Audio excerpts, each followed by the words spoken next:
It's Luke and Naomi. Good evening, good afternoon, good morning. Happy episode 34. 34. That's like your favorite number, right? It is. Episode 34. It is one of my favorite numbers, yes. It's a good number. I can think Yeah. of tons of sports guys, Of course. good 34s. That's where I go with numbers. Sports. Absolutely. I just go with how often I see that number. 34 seems to come up a lot. So all of a sudden now I like it, apparently. I mean, my favorite athletes, and then, the very limited amount of numbers I've worn for sports over the years and stuff like that. It's a small number. It is a very limited number. Yes. Yeah. If they gave me a number for my bowling jersey Then you'd have a few more. in the beer league, Yeah. then I would have had, or golf. There you go. Yeah. That's what you need to do. The next time you go golfing, have that polo shirt, but just have like numbers. Hey, if they give them to stupid referees, then I can have one. There you go. All right. Happy episode 34. We didn't even start, and I we're know. already into it. I like it. I Yeah. like it. Super Bowl this Sunday. Yeah. It would be the next Sunday that we will experience. You're not wrong. That is correct. You get thinking about that, and it's weird. Next Sunday, this Sunday. Yeah, yeah. As long as it's not last Sunday, that would suck. I wouldn't be happy about missing it. Anyway, looking forward to it. It'll be my first Super Bowl since, and I don't know the exact year, I want to say 1995, but around there. It was the Niners versus the Chargers. Okay. The last time that I was away from my own television, my own home for a Yeah. Super Bowl. Yeah, And which we'll is be- crazy. We'll be going to our friend's place this weekend. Yeah. And Tom just makes some really good food, I can't. Tom and Jen, I mean, they're so awesome. Yeah. They take care of us. Yeah, and so, it'll be weird. It will be, but it'll you'll be awesome. okay. Yeah. The worst part is that he's an Eagles fan, so Uh-oh. hopefully I get to stick around and watch him pretend he doesn't care at the end. Oh, you think so? I You hope think so. that's how that's going to go down? No, I'm hoping, You're just hoping. Prepared for the worst, hoping for the best. Yeah, That's yeah. that's all. So Okay. it just weird though. That's 95 was 05, 15. So that's I lost count already. It's not 30 years, but it's close. It's a long time. Yeah, it is. Crazy, Mm-hmm. crazy to think of. And of course, Super Bowl Monday, I'll have to work, Yes. which is just terrible. So once again, if you're with us around the Super Bowl time at all, you've heard me rail for Super Monday, Yeah. federal holiday, however you want to put it. But so I'm calling for that again. Find a petition. Get I think get your you're name out on a of petition. I think you're out of time for this year. You may get some like movement for next year, but also by the time the middle of the year hits, everybody forgets about it anyways. We got to start this in like May. Somebody remind me in May, gang, and maybe So, hang on. Somebody remind you in May? Yeah. You can't even keep up with putting For our next year. topic up for the next week. That's why. Remind me in May. Hopefully by September I'll remember to get a petition together. Oh my goodness. Then we'll get that going. No. We can get 1,000 or 100,000 of us easy. Oh yeah, absolutely. You know. You just gotta start somewhere. That's you right. know. But everybody's tired and hungover. Even people who don't watch football watch the Super Bowl. We'll go somewhere, do something, stay up. Yeah. Yeah. I mean, not everybody, of course. There's a ton, but still, a lot of people watch the damn Super Bowl. So why not, lean into it, give us the day off, all of that stuff. Unproductive and all of that. We've every year, same stats I give, where we're unproductive, nobody wants to work, people Yeah. take it off anyway, a whole 9 yards. So a place in New Jersey that's right near Philly, it's a school district. They're giving the kids a 2-hour delay. That's smart. They're starting on That's so smart. yeah. I bet you all the parents. Well, I can't say all the parents are happy, but a bunch of them probably are. You probably have a handful that are like, "This is actually going to disrupt my day now." Yeah, if right. they have to drive their kids to school or whatnot. Well, but maybe still, it'll be an excuse for them to stay home too. So they're doing it. The superintendent said we feel it's important to give students and staff. This is, that's probably secretly and staff. why Yes. they're doing it is because of the staff. But to give them the opportunity to enjoy the game with their families and still attend school and work the next day safely and well rested. I love it. Two politicians also, meanwhile, in Tennessee just introduced a bill last Wednesday to make it a state holiday instead of Columbus Day. Then they reverse course. They want to keep Columbus Day and just add Super Bowl Monday. I like the idea of adding it. Because extra days off. Extra, sure. I was talking to a guy at work today, and he says, why not just move President's Day to whatever Monday is after the Super Bowl? And it's not a bad idea. You know, and he, he's a smart guy. He says, put it there and do basically like we do Labor Day. Labor Day is a big deal, but it's the first Monday of the month or some junk like that, right? It's the first Monday of September. And even Thanksgiving isn't a set actual same day every year. We all adjust accordingly, and we know, we have plenty of time and all of that stuff. So you know when the Super Bowl is going to be. And so I'm here for it. It's not a bad idea at all. President's Day's that day. We're just adjusting to the NFL. Yeah. As opposed to anything else. But still, it's not a bad idea, is it? No. We need to get there. Let's go Tennessee Bill. Hopefully they make Super Bowl a holiday. We get it started. Somebody's got to start it to get it to that moving. Federal level and make the Super Bowl. Oh, man, it would just be awesome. Yeah. All right. We watched a couple of things this weekend. Of course. We watched a lot of stuff this weekend. Yeah, we did pretty good. We did real good. We had a very productive weekend overall, but of course we watched our movie review. We watched Rain Man. We'll get to that in a little bit. We caught up on The Last of Us. That we did. Well, actually, we didn't catch up because there's a new episode that just came out last night, but we caught up on the two that we hadn't seen yet. Correct. The one with Ron Swanson in it and all that stuff. Yeah. Super good. Yes. So, that one was sad, but the show is super good so far. Like, I am super blown away. I'm happy with it. The whole zombie end of the world kind of, so science fiction end of the world where like the asteroid is coming to wipe us all out and all that kind of stuff. I've always been intrigued by, or like The Day After Tomorrow with the crazy storms and all that. Zombie, not as much. Like there are some of those movies that I like, but there are so many different takes on the whole zombie thing that I've, right, lost interest. Yeah, well, it can get old. This has piqued my interest back up because I like what they have done. I like the take that they're doing. And also just the story. It's got me so far, so we'll see. The actors are pretty good there. Yeah, absolutely. Really enjoying watching the dynamic form between the two leads. Yeah. That's a lot of fun. So also besides that, we caught up on that Friday night, and then afterwards we needed, something to put on the TV to just kind of hang out. And I ended up putting on Don't Tell Mom the Babysitter's Dead. Oh, my goodness. The classic from 1990, I think. Or did we say it was 89? I can't remember. I don't know. It's right around there, though. Christina Applegate, and that's about it. Yeah. That's about it. That movie is just, it's so weird. It's a guilty pleasure movie for sure. For you. For me. With that being gone, I'm just like, no. Like, I don't need to see this. So, it's probably the most you've paid attention to that whole movie ever. Yes, and I have seen you have it on quite a few times where it's just kind of background noise to what we're doing.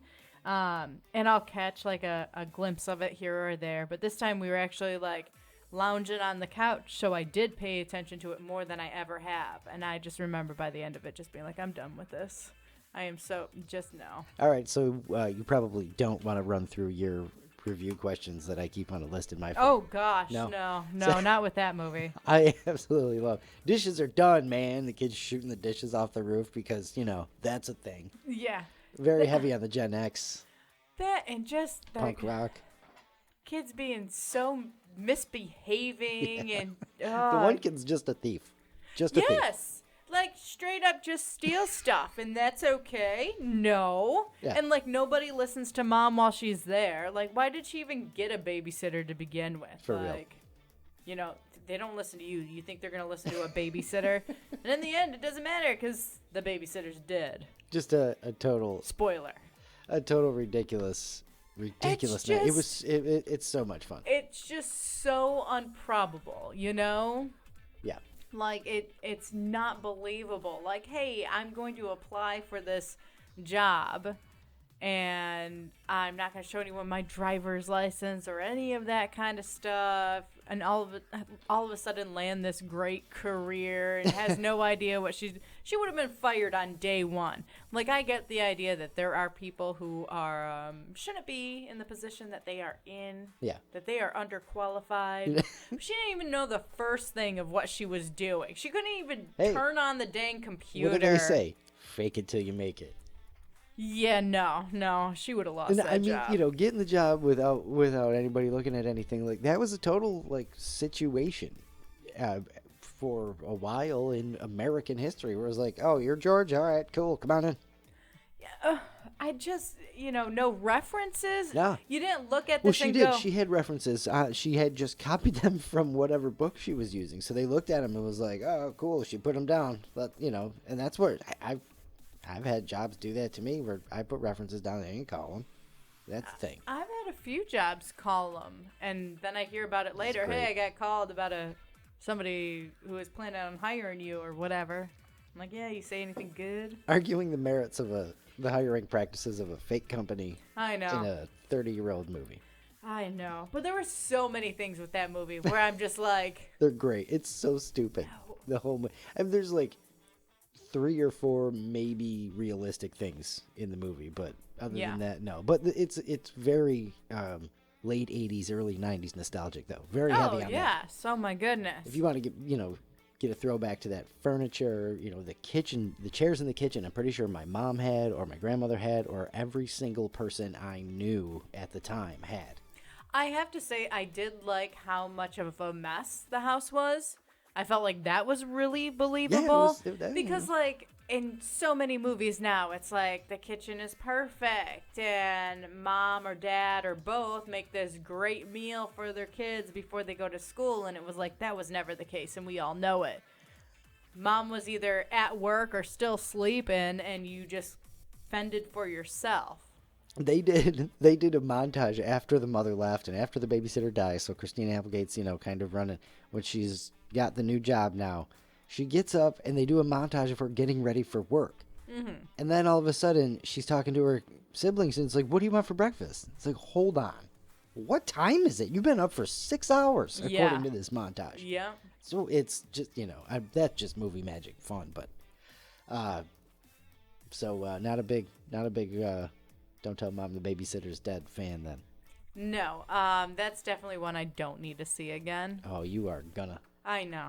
That's There's nothing I can do about that one. Everybody's got a list. It's just the ridiculous, terrible movies that you will just watch again and again. Oh, yeah, absolutely. That one, and oh man, I have so many. Just so many. I love it.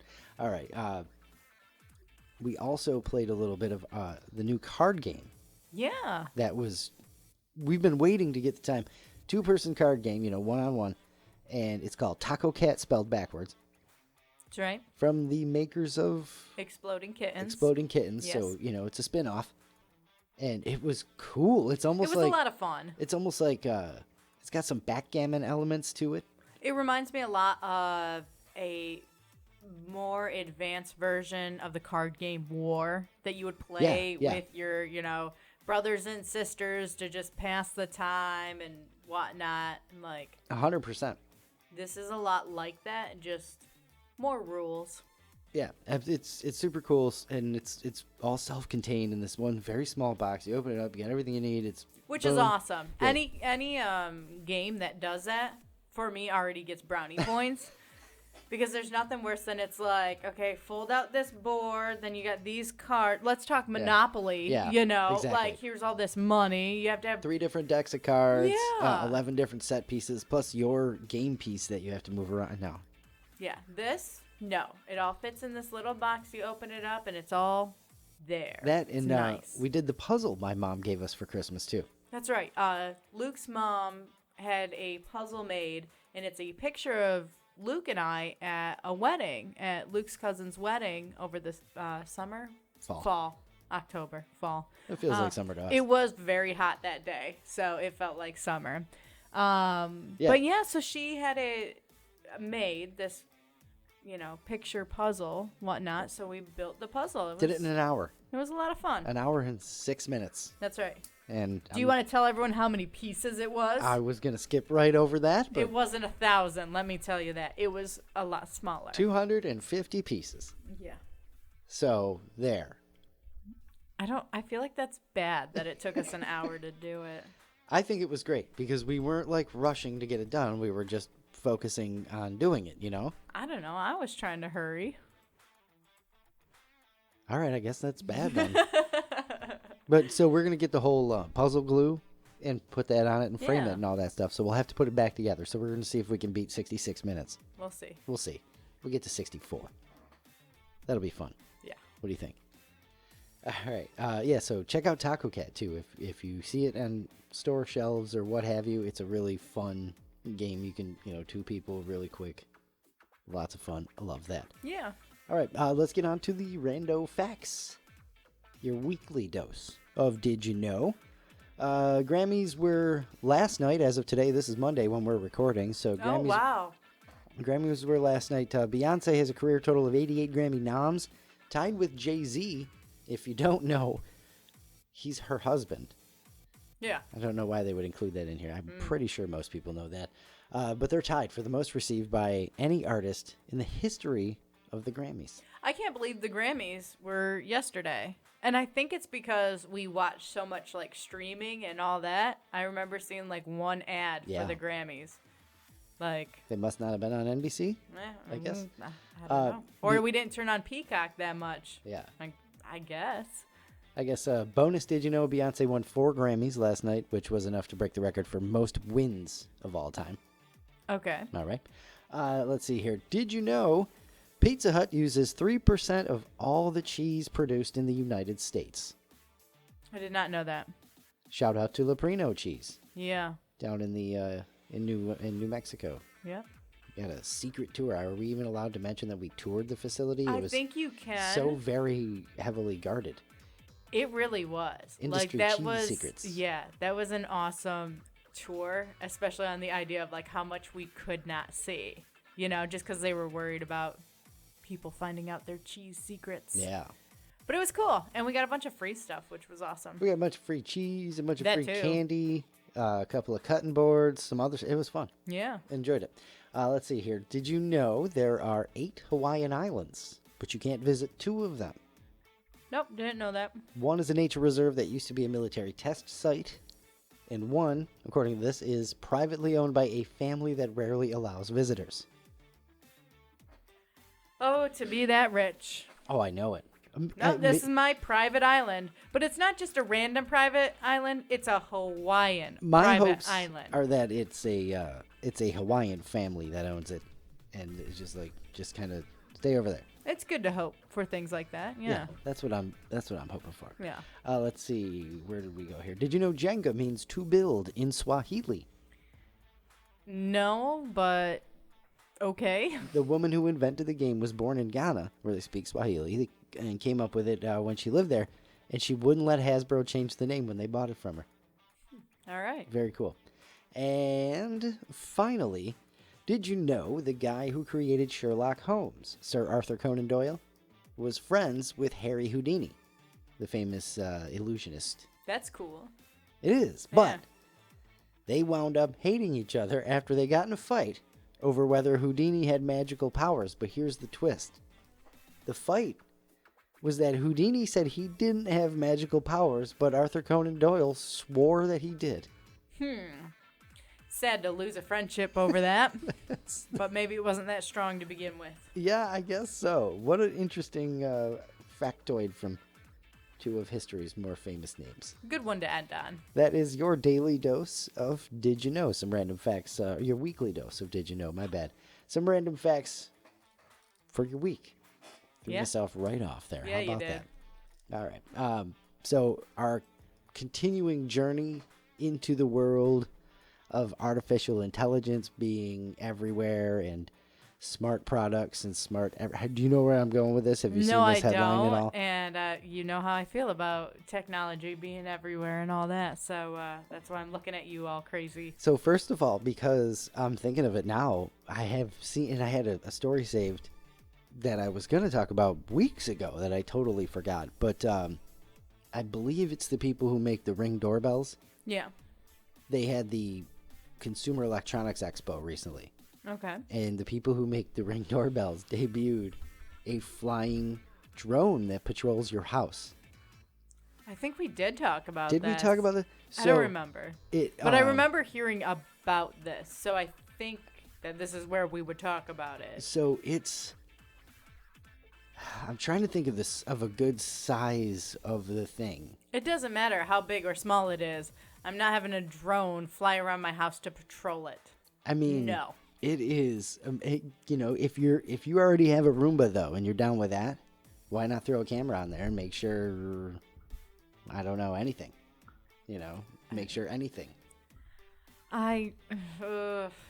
This is a slippery slope here. Can't I just put like cameras in the corners of the rooms? Just have it point to the main part of the room? That's all I need. I don't need something flying around. Just patrol it. Next thing you know, there's little laser cannons on it. It's beeping when it goes off. Beep, beep, beep, beep, intruder.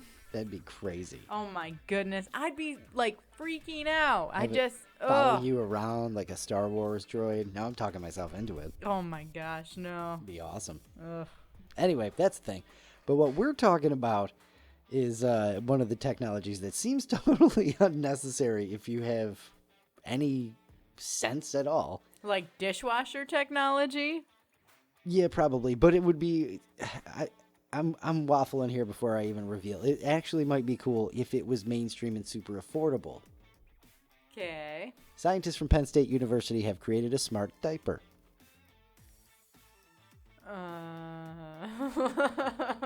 Okay. So it's Go on. It contains a built-in sensor that sends parents a push notification on their phone. Oh, so your phone can go off to let you know to change a diaper? Which is an alert if you don't know what a push notification is by now. When your child's diaper needs to be changed. Not only that, it can provide levels of dirtiness. This is I'm going to ignore this one and have the husband take care of it because it says it's a level 3. Yeah. Well, ranging from this will be quick to hazmat suit. To you're going to need a shower after this one. Yeah, just get in the shower with the kid at this point. I think this is a bad idea. They're made of paper and includes some like salt, graphite, a circuit board, and a tiny lithium battery.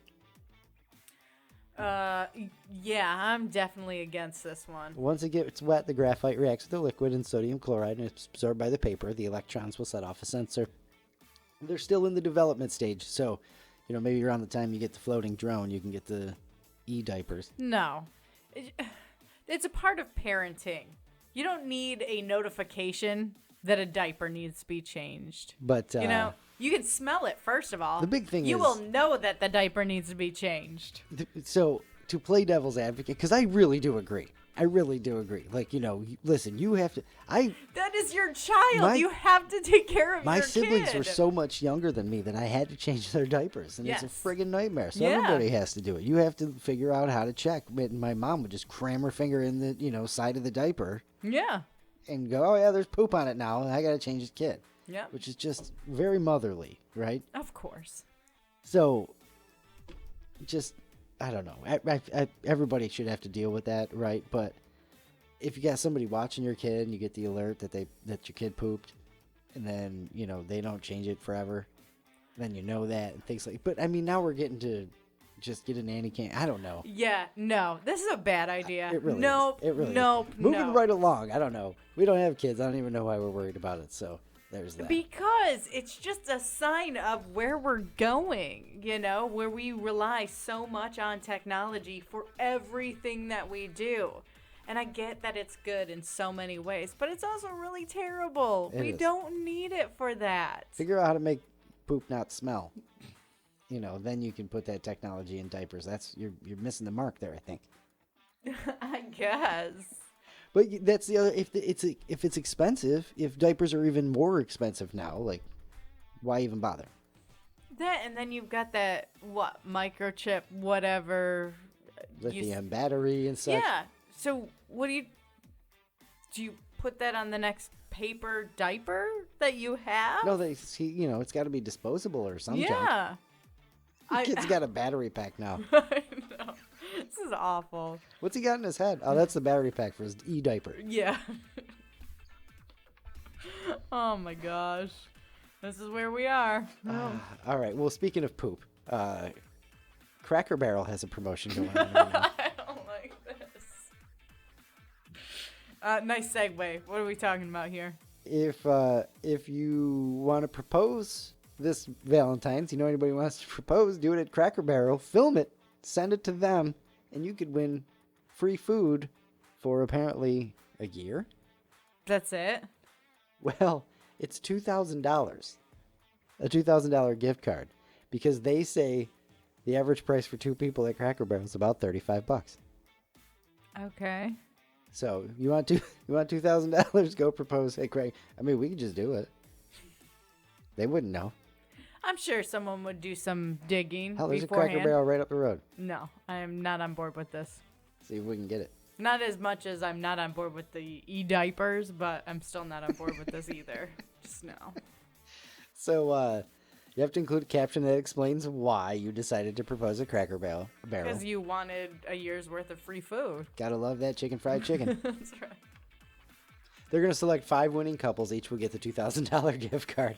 It's enough for you and the fiancé to have one free meal at Cracker Barrel every week for a year. No, you'd get so sick of the place. No. I imagine. Is it transferable? Here, use my Cracker Barrel card. That's right. Gold member. The promotion is poop, not so much Cracker Barrel. Although it's all frozen and reheated and I don't know. stuff The last like time I was there, I was happy with my meal. Local restaurants, folks. Local restaurants. Wherever you are, find something local, food truck, all of that. Hashtag shop local. That's Otherwise, Brando will yell at you. That's right. Speaking of Brando, What's he up to? we got his answer to our homework of the week that I posted this morning. Wait. When did you post it? This afternoon. Oh, okay. This afternoon. I posted it at like noon Eastern time. Ah. That was when I figured out that I hadn't yet. My bad. I'm getting better. No, you're not. Listen, once or twice, what season? I don't even know. Once or twice for this podcast, I did it about 5 minutes before the show. So, before we recorded, I should say. So, I'm getting 1% less worse. That's. Well, yeah, I guess that's true. That's what. I'll take it. Yeah, 1% less worse. All right, let's see here. All right, so what did Brando say, and what was our topic? I'm gonna say Brando's for a minute. Snowman said adaptability and ability to manage stress. I think he misread it as like this isn't a job application. Like we're complaining about that. So the topic, of course, I'm realizing I didn't say anything. There you go. Yeah. You just let me ramble. Weren't gonna say anything. I love it. Thanks. You know. If you don't know, what's your old person trait? That's what we're talking about. And it's basically like a complaint about modern day issues, first Luke's world old problems. person trait is that he can't get the Facebook topic up until 5 minutes beforehand. Yeah, and see, I didn't mean it as like a handicap. It's not. Not that it's also not a job interview, Snowman. You just blew that joke for me. So, I put up the whole examples of that we gave last week. Yes. So, I guess to recap, my old person trait from this one person says, I think a website should work in a web browser and not have to open on an app. Yeah, and I definitely agree with that. For real. This one says, I think that when I purchase a product, it should be complete and functional, and I should actually own it. That makes me think of downloading video games now, where it's like they could just delete that anytime they wanted to. Yeah, that's true. And then I think I should be able to talk to an actual person in order to resolve issues with my bills without waiting on hold for 30 plus minutes. Ooh, we ranted and raved about that one last week. We did very much. So Tina says, I know I mentioned Snowman too, but Tina says still writing in cursive. Ah, okay. And so that's her. She says she's still writing in person. I asked her if she complains that other people don't or don't know how, and she says no, but I still write in cursive myself. Okay. I do when I need to write fast because you can write a lot faster in cursive. So I'll do that, but mainly for notes for myself because I know nobody can read my cursive. So that. So I stopped writing in cursive as soon as possible. And now, before I even started, I wanted to learn how. I learned how. I know how. But I always thought that it took me longer because I was thinking about, the differences in the letters and how to make sure I can and do the right and all of that stuff. And now I write in a jumbled, some letters are capitalized, some aren't, some are connected like as if they were cursive, but they're not cursive letters. Yep. So, go Tina. There you go. Yeah.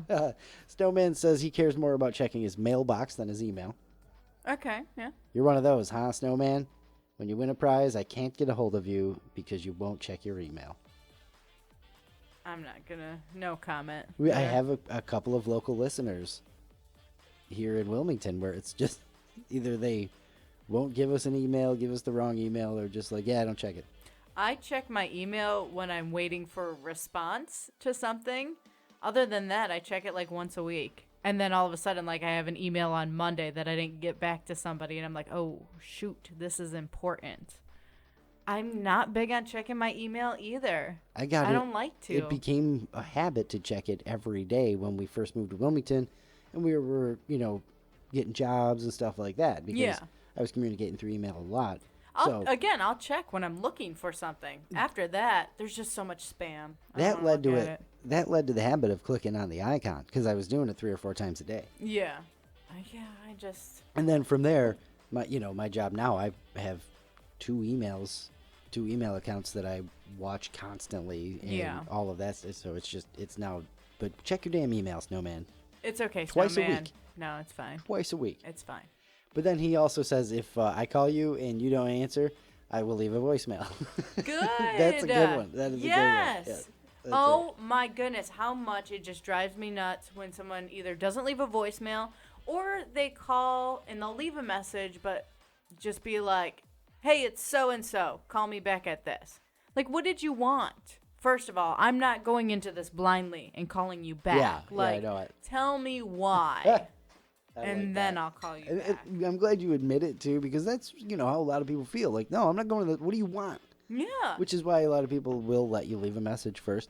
I mean, as long as you leave me a message, if, you can leave a voicemail or text me. But don't just, keep calling and hanging up or expect me to call you back blindly like you say. Because no. And so Snowman says, basically the same thing. If you don't leave a voicemail or send me a text, I'm not calling you back to find out what you wanted either. Right. There you go. And then Brando says he thinks we'll hate this. He says he prefers a phone call over a text message. Mine depends on the situation, honestly. It really does. Because a lot of times, again, depends on the situation. If I am going to have a long chat with one of my friends and we're going to be on the phone for an hour or 2, I'd love to call and chat, and that way I can be doing other things, cleaning or whatnot while I'm on the phone. I'm with you. Compared to sending a book of a text message back and forth. Yeah. Or if you're trying to set up plans, call because I am not texting back and forth of trying to coordinate. Does this time work for you? No, it doesn't. Well, how about this day? Well, that day doesn't work for me. Can we do this? And it's like, if we would have just done this on the phone, we would have had the answer in 5 minutes compared to 15 days. Oh yeah, so, for sure. There's a couple of times that I have a couple of friends that I'll have text conversations with. Yeah. It's like, man, just call me. This is a call-worthy conversation we're having. Yeah. It's okay. Give me a call. I'm not even gonna get into the whole FaceTime thing. I was reading this list of internet etiquette rules that people have. I think it was BuzzFeed or some junk like that. But one of them was don't FaceTime or video chat without a heads up first or getting permission or communicating it first. And it's like, man, I wouldn't mind getting to the whole just video chat everybody. Yeah. Just call. Anyway, that is beside the point. Brando also says he misses T9 over what we use for the texting. For texting. I forget what T9 was. I never used it. No, where you'd have to hit Wait, no, hang on. Let me pull up You my gotta phone pull here. up the- Oh, wait, I can do it right here. Okay, so, like, you'd have to hit the 3 twice to get to the E. And then to get to the Y, you would have to hit the 9 3 times to get to Y. Wow. Does that make sense? I guess it just Yeah, it's the seems... letters on the numbers. Yeah, okay. I dig Yeah. it. Yeah, it just seems like, why not just type that letter? It would be so much faster. I don't know, because we got fast at doing that. You know, if you texted a lot and then you're only using 9 keys, so it's, I don't know, it worked. I dig the QWERTY keyboard. Yeah, just having a full keyboard. That's my preference. All right. That's my old people. Don't take it away from me. Oh, There, okay, there. yeah. One more from Brando. He says the last one is he drives a stick and always has since he learned to drive. He says automatics are boring and I hate to drive them. All Good right. on you, Brando. Yeah. I do not know how to drive a stick. Something I want to learn, though, for sure. Oh, yeah. But I feel like I'd be really bad at it. And this is one of So those I need situations. to do it on like a car that's like a beater car that's okay when I kill the transmission in For it. real. Yeah. It's one of those situations where it's like, oh, I'll teach it, but I don't think we know anybody with a standard transmission vehicle. That's terrible. You know, like, again, has to be a beater car. I'm not going to ruin someone's transmission in a nice car that's a stick. It just can't. Well, I will be looking for a beach rat soon, so we'll see. See if it's a... There you Yeah, go. okay. That works. Old people traits. We all know mine. I don't trust technology. At all. No. Oh, Roomba drone? No. No. No. A flying E-diaper? Roomba? No. E-diaper? That's wrong on so many Yeah, other levels. No, for very, very many, many reasons. I still like paper copies of everything. Like, I know it's just such a waste. But man, paper copies. I'm here for that. Paper copies of just what do you want? Your pay stubs and... Yeah, I like having that stuff. Like, I know I don't need it, but I like it. I like... It's a security thing, right? Because, I guess. you know, like, what if the internet goes down and you can't... That's right. And I have everything I need right here. Yeah, but yes. if the internet goes down, you ain't getting through a line at any place that's going to need to read those anyway. That is true. But I still like paper copies. I really do. All right. Also, I need help setting up, like, TVs, electronics. The Wi-Fi goes down. I don't know what to do. I'm not really good with that kind of stuff. That's great. That's all true. It's really bad. Like, how many times... Remember I couldn't get the remote to work for the PlayStation and the TV? I think I had to text you. Or was it I couldn't turn off the PlayStation? It was something really stupid. Yeah. And I'm just like, I don't know what I'm supposed to do because I can't get this to work. And listen, I am not somebody to just go, I don't know what to do. Like, I tried to problem solve first. I pushed many, many buttons and was not getting anywhere. And going, okay, now I don't know what to do. Now I am lost.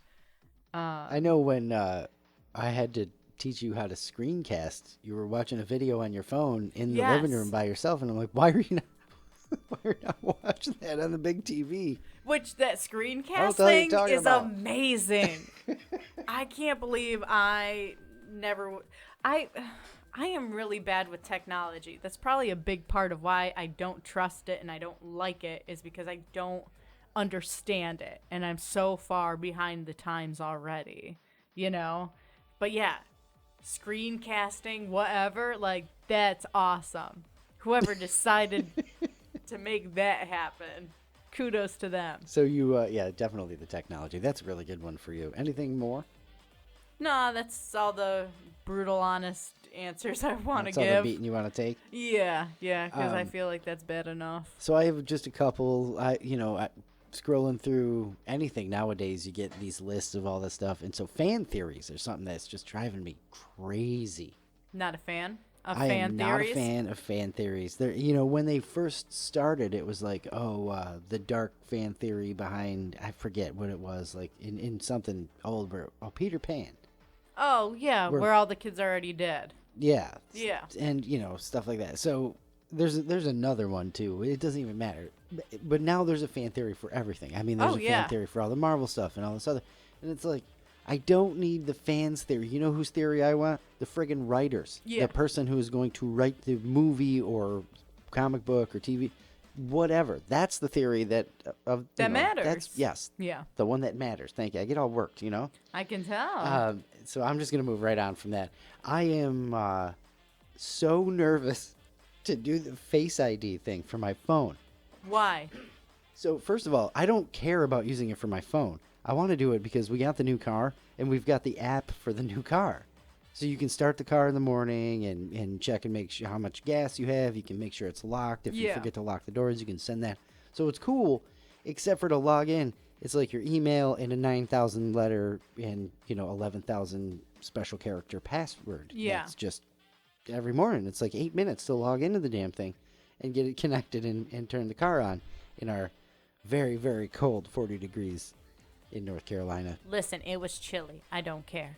Well, it's got those heated seats. I love getting those all cranked up before you get in. Man, that's nice. Yes. So if I wanted to change the security password with this thing, I mean, if I had an Apple Watch, I could do it by hitting a button on the Apple Watch and log in or something like that. Yeah. But it won't let me use even my lock screen code or anything like that. I have to use Face ID. And why don't you want to do that? I just can't pull the trigger. I just can't do it. I don't know. I don't know why. There's nothing to be, oh no, the government's going to have my face. Yeah, have you ever heard of a driver's license? Like, there's no real reason to be worried about that at all. I feel like my old people traits at least make sense. That doesn't make any sense. It doesn't at all, right? And it doesn't make sense Well, for you. Like, you are okay with technology. Right? You're fine with that stuff. I started doing it today and was just like, no. I might just do it for you. Put it down. Yeah. Hey, cheese. That's right. I'm going to take your picture real quick. Well, then, that's how you have to get into everything now. And then the last one is I just don't like tablets. I just don't. Okay. Yeah, I can see that. I have an iPad Pro that I use regularly. Yeah. For work. And it's fine, but I just don't like and yes, I understand. You get the cases with the keyboards, you can get a Bluetooth keyboard. I mean, the keyboard we use for our regular PC I could connect to, Yeah. But why? Just give me a laptop. Like cool that I'm not saying we shouldn't have tablets, and because some people love them and they work for a lot of really good things, but I just don't like them at all. Okay. I think they're stupid, and I just want a laptop the way that they're supposed to be. And, I'm getting ready to get a new laptop soon, so all of the, shopping and stuff is like, oh, hey, buy this tablet instead. Yeah. And this yeah. laptop, you know what it does? Turns into a tablet. I don't Most of them care. do, yes. Like, but you don't want any of that. You just want a regular laptop. No.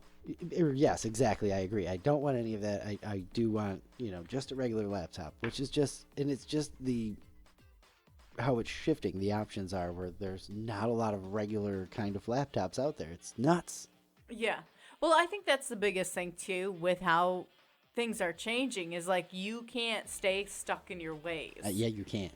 And don't do it. I feel like you actually aren't even getting the option to be stuck in your ways. Good point. Because again, it's getting to the point where like your laptop, that's not an option. It's a tablet or the laptop that turns into a tablet, like I feel as, our generation gets older, these opportunities to be stuck in our ways about things, about me not trusting technology and all that, you don't have a choice. You're going to be pushed into the future, whether you like it or not. Yeah, that is an excellent point. So we better get used to it now while we can. I use the tablet almost every day. So it's whatever. It's just every time I use it, I'm like, man, this would be a hell of a lot cooler if it was a laptop. Yeah. It just would. So there we go. That is our old person traits. Basically, modern day first world complaints. However you want to look at it. We just like putting it that way. Old person traits. So just sounds better. And for our next topic, which more homework. I am gonna put this one up sooner. I should put it in my planner here. I wonder if that will help us. Maybe. But I don't look at my planner all the time like I should. Sometimes I go like days without looking at it. The reason I remembered today is 'cause I put it in my to-do list for the day at work, so I remembered. Yeah. So hopefully I remember to get this one up by Wednesday. Give myself a deadline. And is our memory really that bad? Speak it into existence. We'll see. Wednesday, hopefully, I'll put this one up. But right now, and if you can't wait, you can always direct message us. And if you know our phone numbers, sure, why not? Send it that way. Yeah. What is the one thing you would treat yourself to all the time if money was no object? On the regular. If money was no object. That's easy. That's so easy. I think I know what you're going to say. What do you think I'm going to say? Should we save this to next week? No, what do you think I'm going to say? I think you're going to say massages. I am. I would say massages. But one other thing, too. We could so win the dating game. Or whatever. One of those things. Newlyweds? Sure. Is that the name of the game? I don't remember. Doesn't matter. There's one of each. There's one other thing, though, that I would add to that list. You going to save that one for next week, or you want to get that out now? I'll say that for next week. All right. You can have 50% of my answer. The massages. Does being just doused in chocolate syrup count? That's what I would do all the time. What are you doing right now? I'll call you chocolate 15 bath. That's right. Jazz bath. Oh my gosh. Chocolate bath. Yep. I'm sure you could do that, but also you better include the maid that's got to clean the tub afterwards. About just scrambled eggs in 2023. Yeah. It took me a second for that one. Just not a bath of them either. Just 3 of them. No, just three scrambled eggs, please. I can't afford that. Every single Sorry. day. No. One thing you treat yourself to regularly if money was no object. I'm going to get the post up on the Facebook. You can let us know there. Hopefully by the time you get home and out your car, it's up there. Hopefully. Because I know a lot of people listen in the vehicle. So there you go. Looking forward to seeing those answers and what fun stuff we come up with between now and next episode. Definitely looking forward to reading those. Yeah. And that does it. That brings us to the big one, right? Yeah. Yeah, I love that opening. I have to pretend that I just heard it. That's all right. But Because he puts it in post-production. Everybody else just heard it. Yeah. I don't even remember what it sounds like. But if you listen closely, the music changed. So that's right. That too. If you're listening that closely. That too. All right.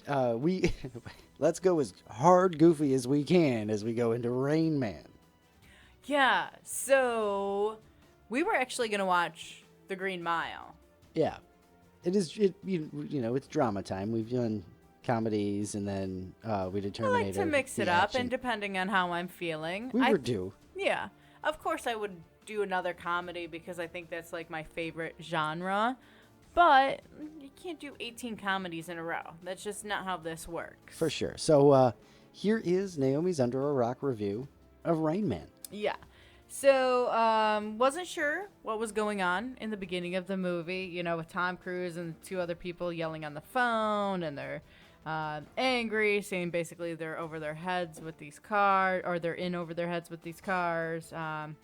Wasn't sure if they're just like really pushy salespeople, or if something actually went wrong, like a deal fell through, and then, gets into like EPA and so in other words, you focused issues. way too much on the first 3 minutes of the movie. Yeah, because I thought that it was a key piece to the story, Oh, well, good on you. And it determination. came up a little bit afterwards, but was not needed information. But yes, I paid way too much attention to that. First thing I noticed, Tom Cruise, what's his name, Charlie? Charlie Babbitt. Seems a little bit like a jerk. Yeah. So Susanna, his girlfriend, wants to talk on their trip to Palm Springs, and he gets all irritated. Fine, we'll talk. What do you want to talk about? And he's mean. Yeah.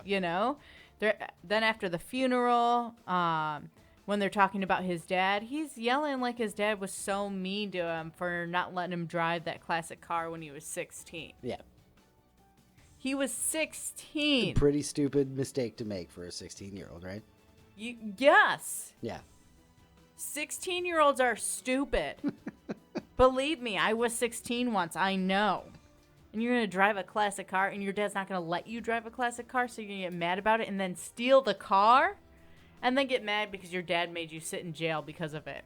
You kind of deserved it. Yeah, maybe. But then acting like, I mean, like, that's what ruined their relationship. Yeah. Is he cut off ties with his dad because he was a jerk and stole the car. Okay. Pretty much.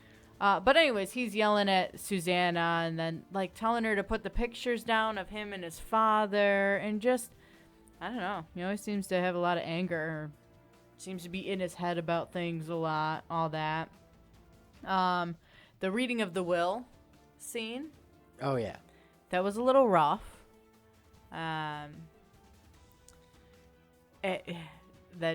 Just a bummer, you know? You got rose bushes and a car. But at the same time, his dad left him the two most prized possessions that he had. Right. The car and the rose bushes. And I get that he's all mad because he didn't get $3 million, the house, the estate, all that kind of stuff. But he got the most prized possessions, and you didn't talk to your dad for like 15 years. Yeah. You're the one who cut him out of your life.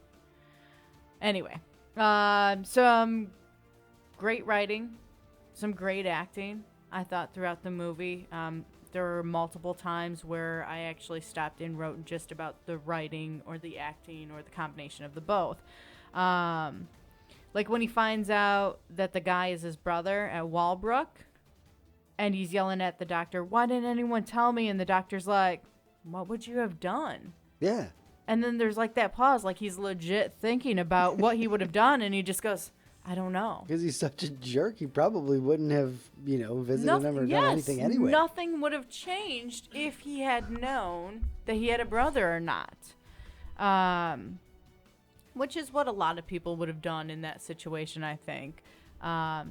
It was just, the scene itself was well done. There was a lot of good scenes. Where, again, the writing and the acting it's a great movie. Yeah, I really liked it. I liked it more than I thought I would.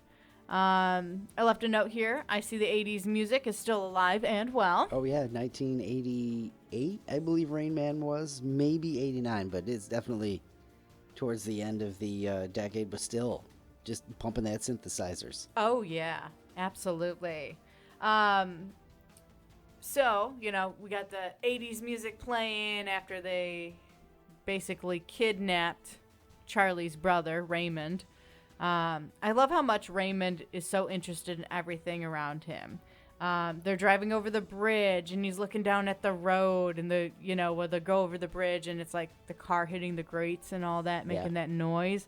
And then he's looking up at the trusses? Yeah, sure. Whatever on the bridge. I don't know what they're called. I'll go with it. Yeah, why not? Sure. It was kind of cute.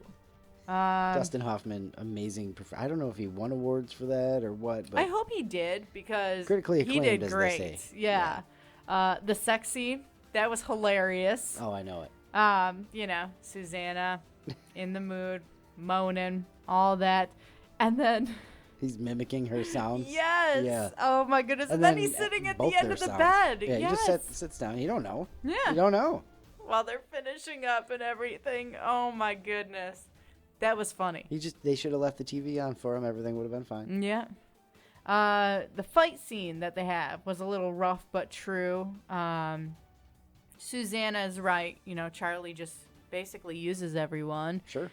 Kind of a jerk. He's a bad man. Yeah, and now he's, he kidnapped his brother, wants to get custody over his brother just so he can get the $3 million. Oh, yeah. That was left, by their father. He's your typical yuppie, full on 80s yuppie. It just. And Tom Cruise totally made his career from playing those 80s yuppie characters too. It's so funny. But he did it well. Yeah, he did. He really did. It was believable. I thought he was a jerk the whole time. I've never been so mad at Tom Cruise, I don't think.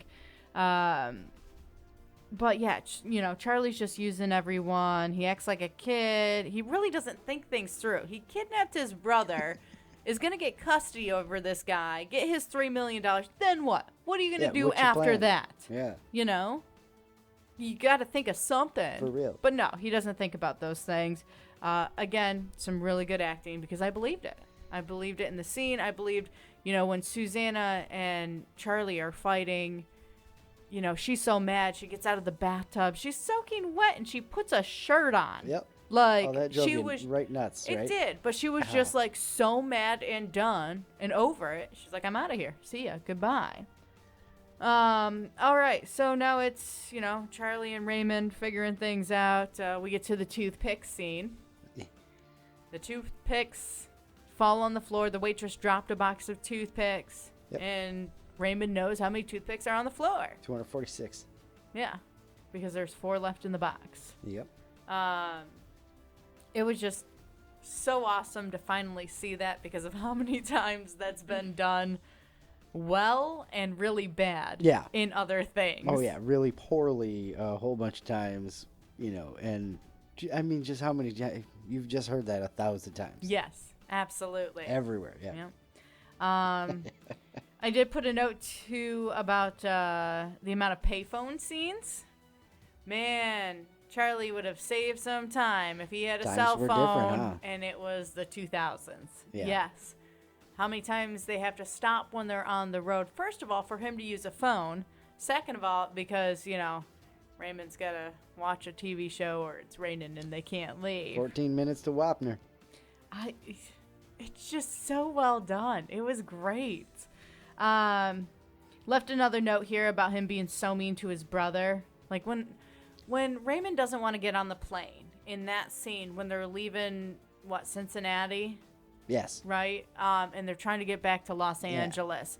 And Charlie doesn't think about it. Doesn't think, he only thinks about himself. Basically, And then, Raymond doesn't want to get on the plane. He's scared, plane crashes, all that kind of stuff. And instead of Charlie being sympathetic, this is your brother, anything like that, he's basically trying to drag this guy on the plane. And then, of course, Raymond starts yelling and all of that, causing a scene. And Charlie's just mad. Like, okay, fine. I guess this is what we're doing. Yes, Well put. That's exactly what you're going to have to do. Especially all this stuff about messing up his routine. I mean, when before he kidnapped his brother, they told him, he has a routine. He watches certain shows at certain times. He does certain things a certain way. He has a routine. And you've completely disrupted that, and then you get mad at him for being upset that you disrupted his routine. Again, very believable movie. I've got so invested into this movie that it was hard for me to, pause it and take notes. I just wanted to watch it and enjoy it. Which, like, I notice as I'm, going through my notes here that I'm not really talking about the storyline and what's going on. I was kind of missing pieces of where it's like, oh, yeah, they were taking the plane to Los Angeles. They were in Cincinnati because he went out there and saw his brother and all that after the funeral. It was just, I was so invested into the movie. So anyways, back on track with the notes. I love the math genius stuff. Yeah. So When he brings him to the doctor in the little podunk town. Yeah. And the doctor has to explain basically the autistic traits to him. Yeah. They used to call it idiot savants. Now it's called autistic savant. Yeah. But, like, that scene is just so well done. Like, he's multiplying all these numbers and he knows all the answers in his head. And I think that gave him some credibility with his brother, which kind of made him understand that, like, look, he's smart. He's just different. Or, look, I maybe gave him some human characteristics because I feel like Charlie humanized him too, Charlie, the doctor did. Yeah, for sure. Yes, really which helped was him, needed. Really helped him see past the, the hollering and stuff like that, for sure. Yeah, because that's the reason why he took him to this. Well, he was looking for a psychiatrist in this small town and couldn't find one, but took him to this doctor because of that. Because he couldn't handle the situation of why his brother would yell and and kind of shut down on him. So another great phone booth scene. Heh heh. That's a joke to Terminator 2 from our last Under a Rock review. Yeah. I loved the phone booth scene. So they're pulling off to the side of the road, in the middle of nowhere. Any phone booth you can find. That's how you did it in the 80s. Yeah, but this time, because Charlie has a habit of wandering off, and all that. Raymond. I'm sorry. Raymond has a habit of wandering off and all that. Raymond was in the phone booth with Charlie. Yeah, great phone booth scene. Back-to-back weeks with a good phone booth scene. Nice call. Yeah, it was so chaotic. It was so chaotic. He starts taking the backpack off because he thinks it's too big to have in there, and then the fart and everything like that. And Raymond is talking, and he's just talking and mumbling and saying things, and Charlie is trying to talk back to him, but also talk on the phone. It was just, again, so chaotic. And imagine that. There's nobody on the other end of that phone for real. That acting is stupid good. It was. It really was. He's trying to hold two different conversations, and it just... It is a good scene. Good call. Yeah. Good call. Yeah. Nice pull. I like that. And I really started to like their dynamic. Yeah. The way it was written. That unfolds, as the movie continues. That dynamic does change. But I am still very mad at Charlie because he is very self-centered, and he's a jerk, and he treats his brother so badly. So I'm still mad about that. So then, it's a lot of scenes of them being on the road as they're traveling to Los Angeles. Stopping at roadside motels. Yeah. Just a big, would you call that culture shock, time shock? Yeah. Just, how things have changed. Payphones and roadside motels. Not only that, they end up at one and it's raining and Raymond doesn't go out in the rain. Oh. And, Charlie's all mad, and it's just like, again, these are his rules. This is his routine. You kidnapped him. You have to deal with this. I'm sorry, but those are the rules that's now. Right, man. Yeah, that's right. And then, they're at the one roadside motel place when he finds out that Raymond is Rain Man. Yep. When he was talking earlier, after his father passed away, he was talking to Susanna about Rain Man being like He thought it was his imaginary friend. Yes. And then he finds out, no, it was actually his brother, and his brother used to sing to him. And it just completely blows his mind. And it's a really cute scene, and it's, kind of emotional and all that. And again, I love when the movie finally name drops its title. Rain Man. You're all one right. of those? I do. If they do it right. Sometimes it's really bad, but I loved that. That is a fantastic scene. That reveal scene is just so good. Yeah. Absolutely.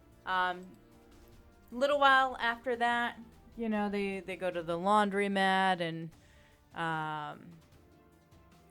Raymond's watching the clothes in the laundromat instead of this little TV that was bought for him so he could watch his shows while they were on the road, and they didn't have to stop at a motel at 3:00 every day and whatever time the rest of the shows were.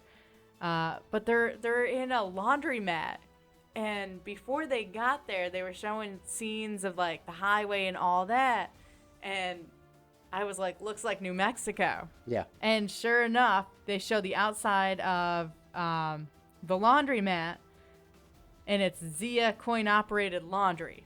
Zia. Oh, yeah, they have to be I in remember, New Mexico. Yeah, we were watching that and go, oh, look, oh, yep, that's New Mexico for sure. Tucumcari Yep. is where they were. And I thought that was really cool. I was like, hey, that's Right on. awesome. And then somehow they end up in Vegas. Yeah, he took a really, really strange path across the United States if you look at a map and judge where they were, where they said they had been, and where they ended up and all that. Yes. Hey, but anyway. But we're not going to get into that. Hey, they stopped in New Mexico. Cool. Cool. So counting cards in Vegas. So they go to Vegas. First of all, they were like driving through Vegas. Yes. And then decided to stop. Not going to get into all the changes of Vegas between the 80s and now. Oh, wow. Less lights, but still lots of blinky lights. So, so anyways, they decide to count cards in Vegas. Makes sense. The guy's good with numbers. I actually thought that this was going to be really bad. Not as bad as like all the casino kind of movies Well, that you see. You know, now you've seen everything that has perverted that scene and everything that's gone with it. You know, and famously, The Hangover. Yeah. The Hangover took that scene and almost shot for shot remade it.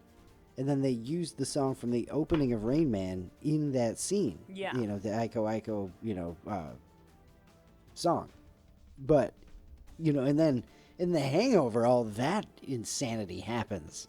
And just every movie where they're counting cards at some yeah, point, and like you're gonna lose fingers. I mean, yeah, The Simpsons have spoofed it with like bad end results, and I mean, it has been all over. So I thought, okay, they're gonna get caught. It's gonna be bad. But I didn't think anybody's gonna like lose any fingers or anything. Yes. I figured they'd probably lose their money and get thrown out and all that. Glad that didn't happen. But they do end up getting caught. Yeah. Guy's just like, your best bet is to just shut your mouth and leave. Yeah. And I mean, take that and run. Like, okay, Charlie, I know you're an idiot. I would have just waved at him. Yeah.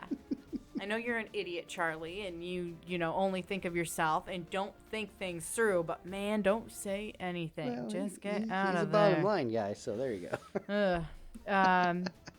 All right, so they win a whole bunch of money. They're sitting at the bar, and then he leaves Raymond at the bar. Like, he constantly leaves him alone in places where it's like, by now, don't you think you shouldn't? you would know better at least?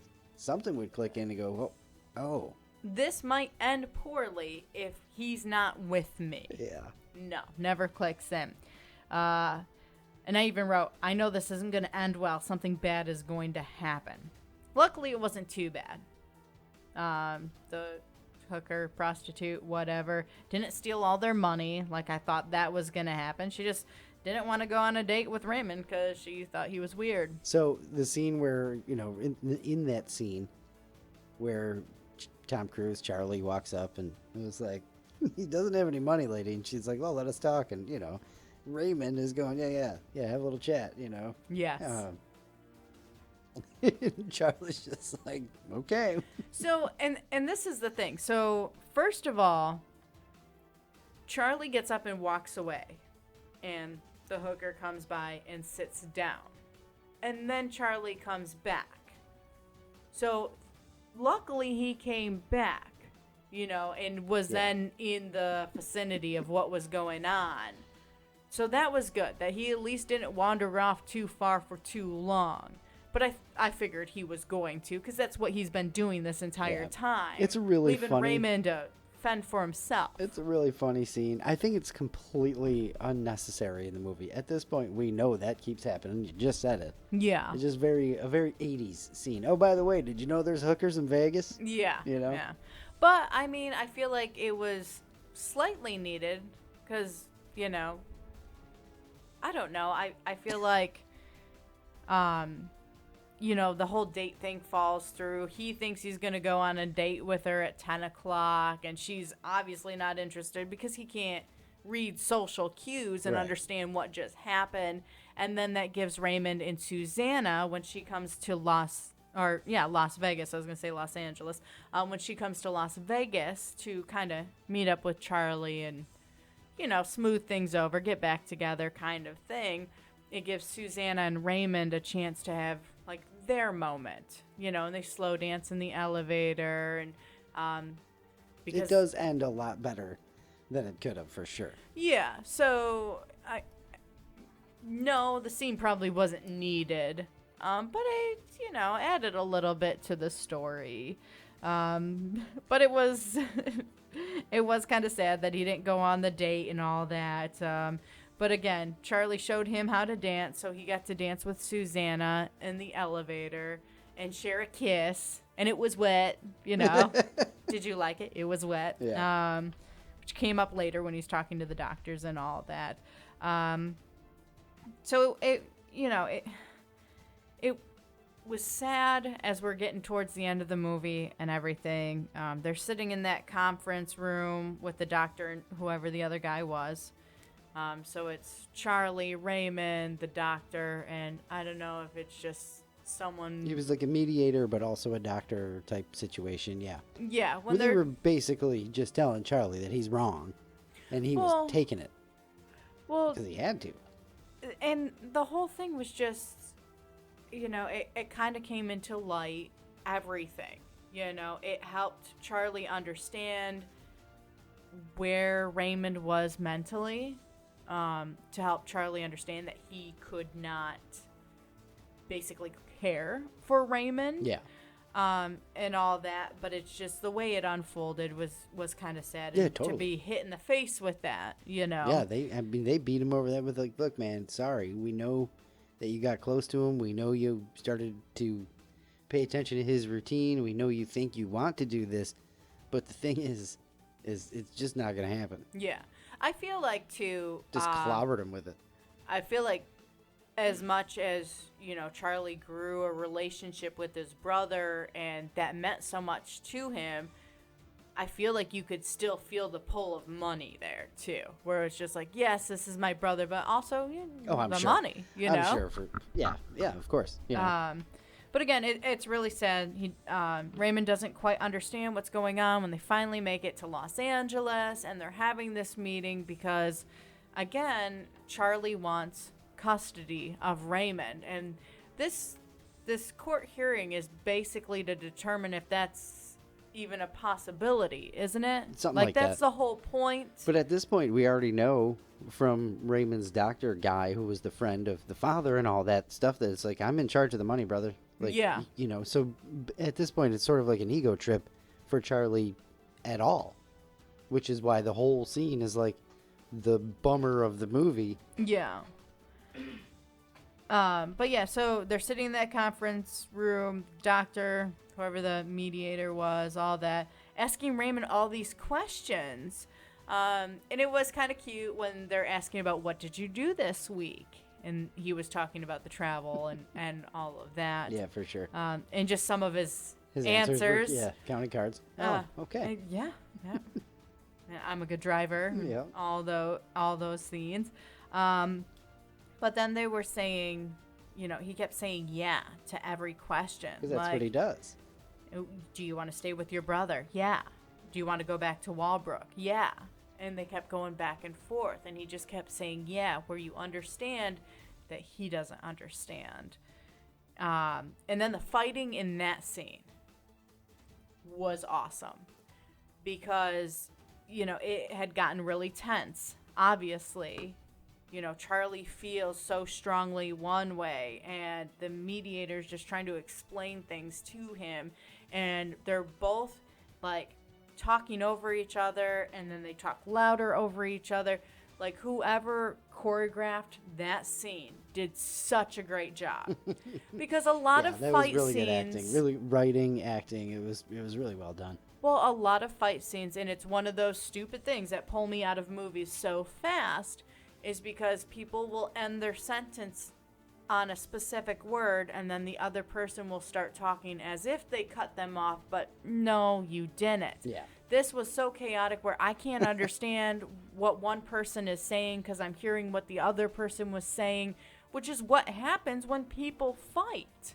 And I think it just made it more believable that this was really happening. And again, I got so involved with these characters. The whole scene feels very real, with him getting just clobbered over the head with the fact that he probably is only doing this for his own ego and selfish reasons still, even though, well, look, I pointed out that he was able to learn something or whatever. Yeah. But that is a tiny part of the whole, and they still beat him over the head with that. So the whole thing it's a total bummer to realize that even if they gave him custody, Charlie wouldn't be able to handle this life and all that stuff. It's just, and I mean, that's the thing. He wouldn't have been able to. He was being a dumb kid and not thinking things through, that this is not a good idea. Money aside, even if you got the $3 million, you would not be able to take care of this guy. That's just a thing. Great ending to the movie, though. It didn't have that happy ending where Charlie gets custody and somehow they make it work. Well, it had a fairly happy ending, but it just not the fairy tale ending, right? Yeah. Yeah. I liked the ending that they went with, where, Charlie couldn't take care of his brother, and his brother goes back. It's funny that he's taking a train. That is one of the biggest, I don't know, twists without being a twist, or the biggest, bleep used to a main character in a movie, like, ever, where it's just like, you didn't think of the train, did you, dum-dum? Yeah. So they took the train. And I like that little moment that they have beforehand where Raymond tells a joke and... Yeah, the doctor says, Raymond, you want to get home, get in your nice, comfortable Kmart clothes? Kmart sucks. Tell him, Ray. So, yeah. It was cute. It's a good, happy ending. It ends well. Charlie has grown.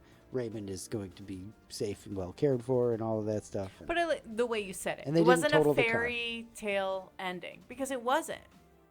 And I liked that, Yeah. because I hate when it's a fairy tale ending and it's something so dumb where it's just like, no, that's a bad idea. That's going to blow up in your face 3 months from now.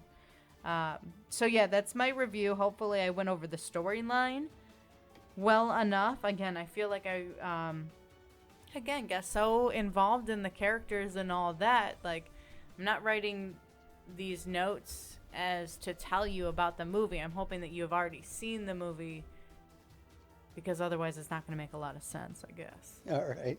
So that's it for your notes? That's it. Are you ready That's for it. your review questions? Yeah. Well, I think we already know the answer. Did you like it? I did, a lot. All right. What did you know about Rain Man going in? Scene from Miss Congeniality where Sandra Bullock stutters and goes, definitely not Rain Man. Okay. That's all I knew. That's it. And maybe the toothpicks? Or just no? I don't know if I knew that was from Rain Man. Okay. I just knew that was a scene in an important movie. Your thoughts going into Rain Man? I figured it'd be kind of slow, kind of, it's a drama about an autistic guy. Like, that's all I knew. I didn't know that, like, the characters are going to be our brothers in the movie or anything like that. I just knew Rain Man was autistic. All right. So, What surprised you? probably how much I was invested in this movie. So how much you liked it? Yeah, but like really, really invested in the characters. Like, there wasn't a lot of times where it was like, oh shoot, yeah, I'm watching a movie. A lot of things can pull me out of movies real fast. Most of the time, I don't mention them. Sometimes I mention things like keys and all that. Love it. Or bad scenery. That's the Terminator 2 review, and the scenery one is Gremlins, if you haven't heard Yes. those. But a lot didn't pull me away from this movie. It was just a great story. All right, fantastic. I'm glad you liked it, honestly. Would you have liked it more or less if you saw it when you were younger? Probably less. I feel like I probably not be able to relate as much, especially Tom Cruise being so dumb. Yeah. Because I would be a dumb kid too and be like, I don't understand why everyone's against him. That's great. Yeah. Let's see. What was your favorite part? Favorite part. So there would be quite a few. Phone booth scene is definitely up there because it is just so chaotic. It is. That's a good one. I like the pancake scene towards the end of the movie when they stop and get pancakes, and Charlie's naming off the different kinds of pancakes they have and asking Raymond what he wants, and he goes pancakes, and he just keeps saying pancakes, and they're like, okay, we'll get you pancakes. And then Raymond's upset again because the maple syrup needs to be out on the table, and Charlie just kind of pushes over like, hey, look, the maple syrup is here. Because earlier in the movie, they're at the restaurant and he wants pancakes and there's no maple syrup on the table. And the maple syrup has to be on the table. Well, it doesn't make sense to him. How do you have syrup on pancakes if the syrup's not there when the pancakes arrive? That's right. It blows his mind. Yeah. So that scene's really cute. And then, when Charlie's telling him, I made a joke. And then he laughs, and he does such a goofy laugh. There was quite a few, like, just really, really good scenes, really good interactions between the two brothers. So you like the touching scenes where they're getting along and all that. Yeah, absolutely. And again, I fell in love with their dynamic. Warm and fuzzy. Yeah. Your least favorite part, I'm sure we probably have heard about already. Yeah.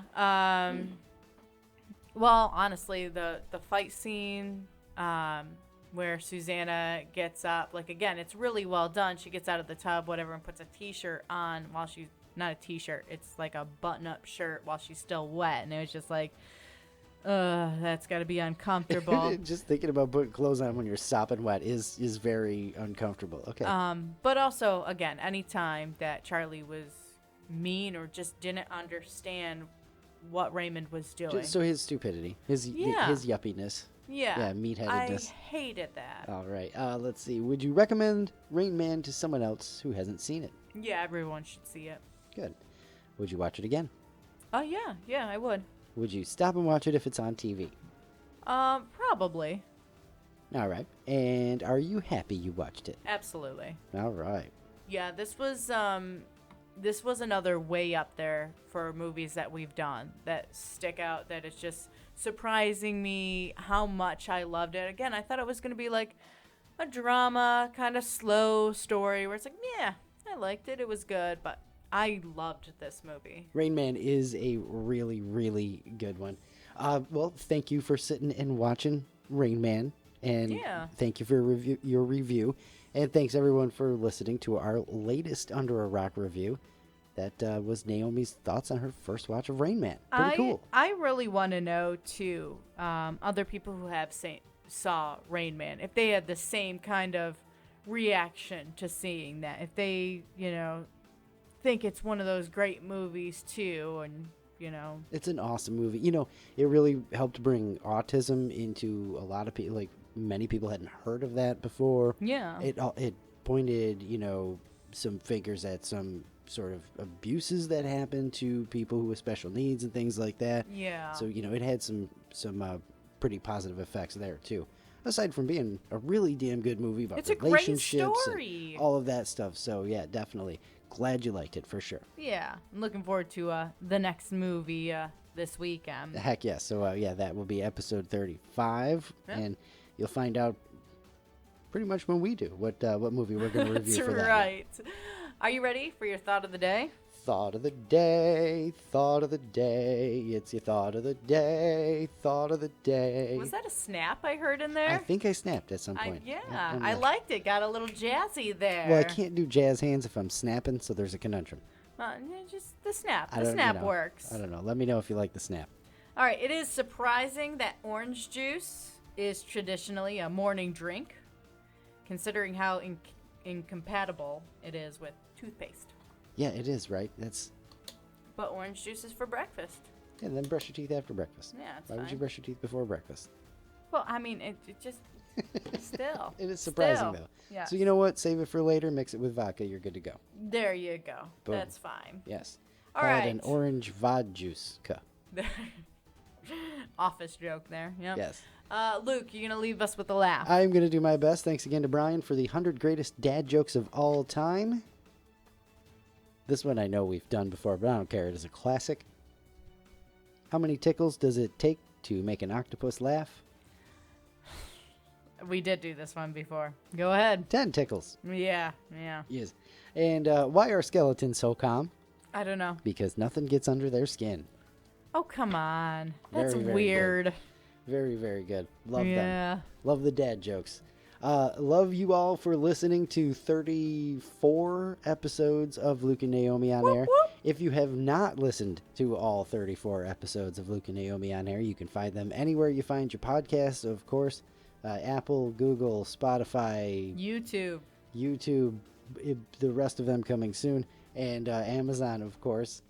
Yeah, I still haven't put the last couple up on YouTube, but no big deal. If you want to listen to or catch up on or re-listen to the reviews, the Under a Rock reviews start about episode 25. Nice. If you're looking for the episode list there. Tell your friends. Tell your family. I just told you where to find us. Tell your coworkers. Also, tell everyone you know. For next episode, that's right. What's one thing you would treat yourself to regularly If money was no object. I'm really excited to hear the answers on that one. Yeah, find us on Facebook. Just put it somewhere on our Facebook page if I don't have it up there in a timely manner, because we want to know We'll your find answers. it. DM us if you have to. Yeah. All right. Thank you so much for listening to episode 34 of Luke and Naomi on Air, featuring Under a Rock Reviews. That's right. Have a fantastic week. Have some fun and be excellent to each other. Love you. Bye.